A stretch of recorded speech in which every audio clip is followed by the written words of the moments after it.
구독과 좋아요, 알림 설정은 영상 제작에 큰 힘이 됩니다.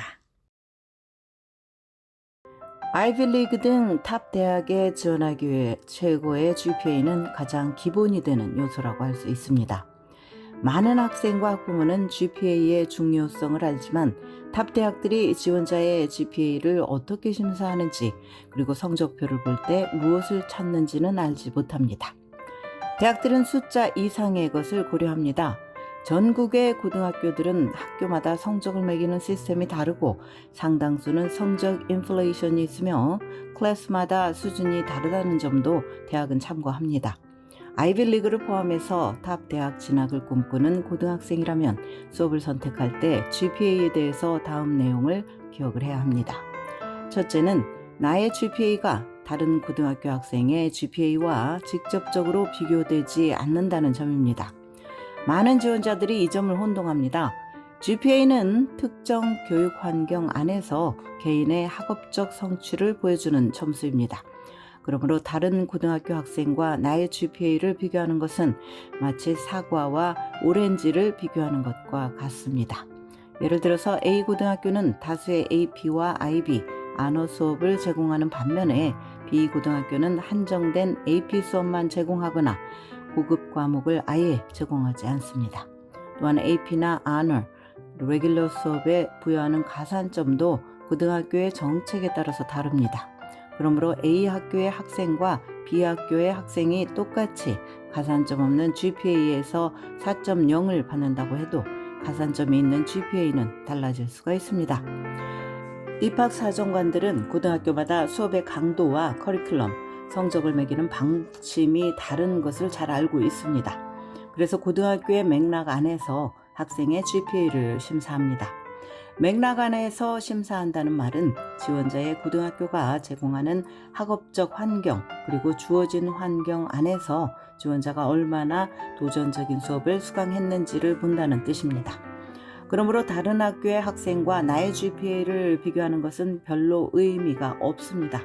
내가 재학 중인 학교에서 가능한 모든 기회를 활용하는 데 초점을 맞춰야 합니다.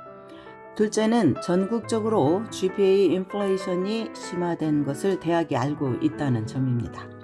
지난 수년간 전국적으로 고등학생들의 GPA가 상승하는 트렌드가 나타났습니다. 문제는 GPA 인플레이션이 지난 10여 년간 꾸준히 있어온 데 비해서 ACT 평균 점수는 점차 하락하고 있다는 것입니다. 뉴욕타임스에 따르면 2023년에 고등학교를 졸업한 학생 중에 약 140만 명이 ACT를 치렀는데 평균 점수는 19.5점에 불과했습니다. 이것은 1991년 이후에 가장 낮은 점수입니다. 또한 전국의 고등학교 간 학력 차이가 크기 때문에 GPA는 다른 요소들과 함께 고려되어야 한다는 지적이 나오고 있습니다. A라고 다 같은 A가 아니라는 뜻입니다.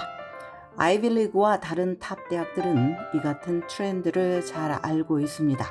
그래서 지원자의 학업 능력을 더 잘 이해하기 위해서 GPA를 SAT와 ACT 점수, AP 시험 점수 등과 함께 심사를 합니다. 일부 아이비리그 및 탑 대학들이 테스트 옵셔널 정책을 시행하기는 하지만 여전히 이들은 지원자가 수강한 수업들의 강도와 고등학교의 학업 환경 등에 초점을 맞춰서 성적표를 이해하려고 합니다. 셋째, 대학들은 GPA를 새로 계산을 한다는 점입니다. 앞서 언급한 대로 워낙 GPA 계산에 변수가 많다 보니 대학들은 자체적으로 표준화된 기준을 만들기 위해서 GPA를 새로 계산하기도 합니다. 예를 들어서 대학 고유의 학력지수 방식을 이용하는 것입니다. UC 계열대의 경우에 자체적으로 UC GPA라는 것을 개발해서 점수를 계산을 합니다. 그래서 UC GPA는 UC가 아닌 대학들의 GPA 산정 방식과 차이가 날 수 있습니다. 인스테이트 학생인지 타주 학생인지, 그리고 고등학교에 따라서도 변수가 있을 수 있습니다. 나의 UC GPA를 산출하고 싶다면 UC가 발행한 가이드라인을 따라야 합니다.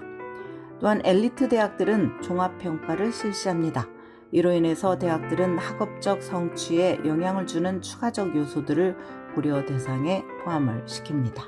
예를 들어서 Affirmative Action과 관련해서 공정한 입학을 위한 학생들이 하버드대를 상대로 제기한 소송에서 하버드대는 원서를 학업, 과외활동, 스포츠 캐러고리와 개인 캐러고리 등에 있어서 1부터 6까지의 스케일을 사용해서 심사하는 것으로 드러났습니다. 지원자의 GPA와 표준시험 점수는 아카데믹 점수로 통합이 되고 아카데믹 점수는 지원자의 학업적 성취와 잠재력을 성적과 시험 결과, 또 추천서, 아카데믹 어워드 등에 근거해서 두루 요약하는 것으로 드러났습니다. 그러나 하버드대가 단지 점수와 수업의 강도뿐만 아니라 학업적 수준과 아카데믹 창의성도 함께 고려한다는 점을 기억해야 합니다. 이들 두 개의 요소가 지원자가 E를 받느냐, E를 받느냐의 차이를 낳습니다. 이때 학생이 주어진 환경 속에서 모든 기회를 얼마나 최대한 활용했는지, 개인적 창의성을 동원해서 성취를 향상시켰는지 보여준다면 더 높은 점수를 받을 가능성이 큽니다. 이처럼 지원자 입장에서 대학의 GPA를 평가하는 종합적인 방법을 이해를 하고 입시를 준비한다면 성적표에 드러나는 학업적 성취에 대해서 더 강한 경쟁력을 갖추고 탑 대학의 지원자 풀 안에서 더욱 돋보일 수 있을 것입니다. 지금까지 교육 전문 컨설팅 그룹 어드미션 메서스 진아킴이었습니다.